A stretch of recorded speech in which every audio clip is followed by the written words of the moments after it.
Chop, Pop, Movies. Welcome back to my 31 lists of horror.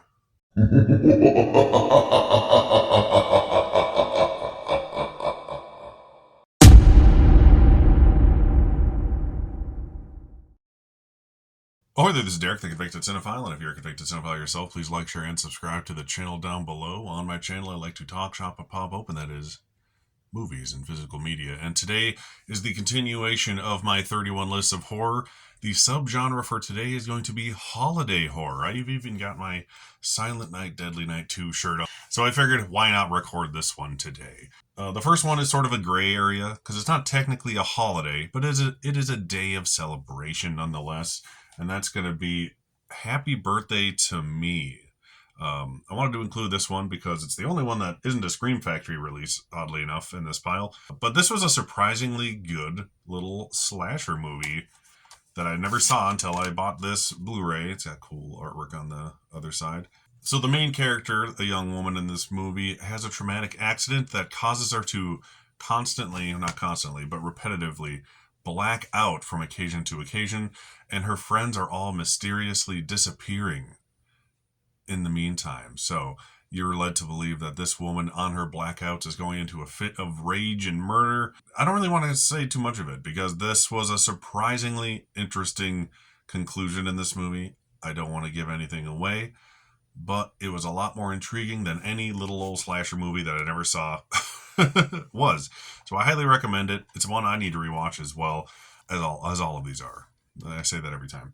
But Happy Birthday to Me. It's a surprisingly good little slasher that not a lot of people seem to talk about, and it's just on the cusp where I'll consider it for a holiday horror recommendation.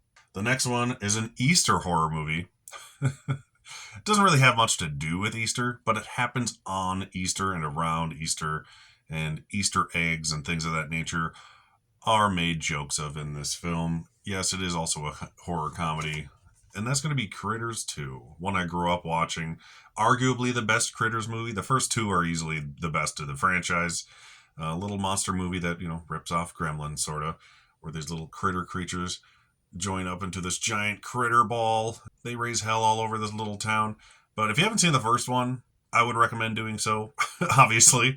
But the first two, you can watch them both in like 3 hours. They're a quick back-to-back watch. Critters 3 and 4 I grew up on, so I have a soft spot for, but they're not nearly as good as the first two.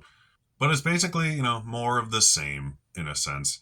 The same characters, which is nice, come back from the first film at home to celebrate Easter with the family, and then once again, critters run amok. That's really all these movies are. Little cool creature effects, and the little town tries to survive all the things going on.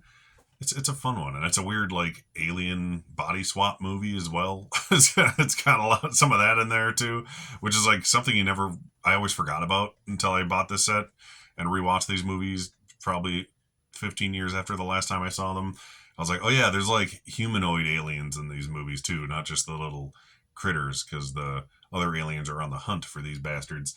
But the Critters movies, they're a fun watch. I recommend getting that box set from Scream Factory. It's pretty cheap usually. It's probably cheap right now because they're doing a sale at the time I'm recording this, at least. Hopefully it's still going on by the time this video goes up. But the Critters movies, they're an 80s and early 90s creature classic. Up next, we have a New Year's horror movie. Another one that I always kind of forget. Oh, yeah, this is a holiday horror movie, just based on the day it takes place. And then there's another really good, underrated slasher starring Jamie Lee Curtis. And I'm not talking about Prom Night, because that's not a holiday. I'm talking about Terror Train, which is, like I said, a New Year's slasher. You get all the people in creepy, scary costumes at this New Year's party on a train with JLC right there in the middle. David Copperfield's in this movie too. But the gist of the movie is that a big group of college kids is having a masquerade party on this train, and it is a real train, and they had to shoot around the train. Like the logistics of them shooting this movie is like genuinely impressive when you look into it. But you have a killer in there, and he keeps killing these people who are all in costumes, so you never know who the killer is because his mask changes every single scene.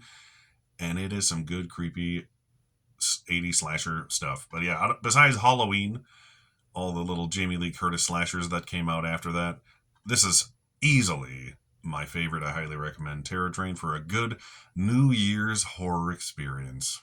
All right, it's holiday horror. You can't escape the Christmas horror. So I got a couple Christmas horror movies here.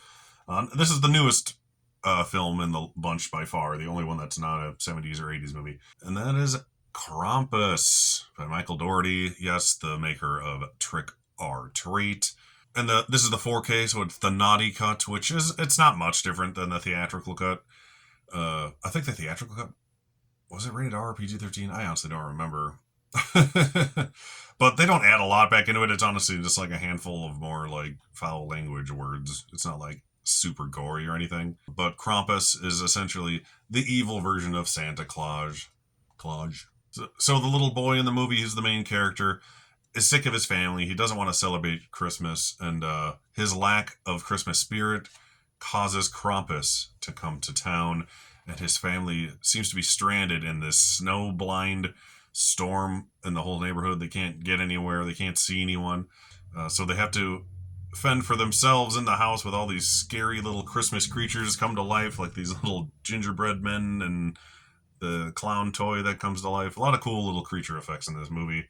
They try to survive Krampus's onslaught of Christmas, and maybe they'll learn something along the way. You have a great cast in this movie. You have Adam Scott, Toni Collette, David Koechner, some good people, especially some good horror icons nowadays like Toni Collette, and some really good funny actors like Adam Scott and David Koechner.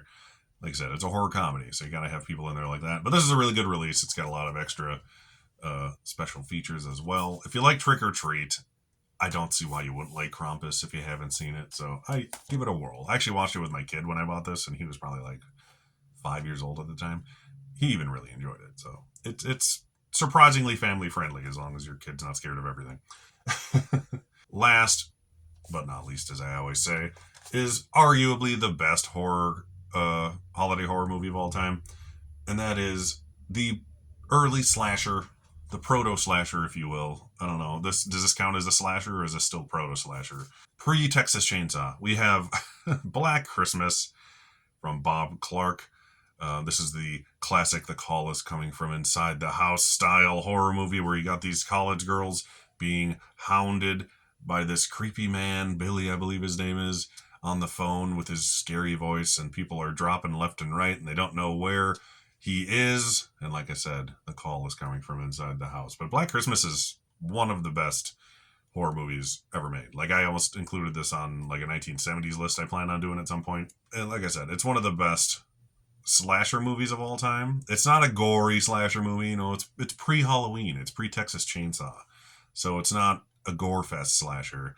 It's a creepy, weird noises going on in a small house and people are dropping like flies left and right kind of slasher. And I kind of like those. It doesn't always have to be a gore fest.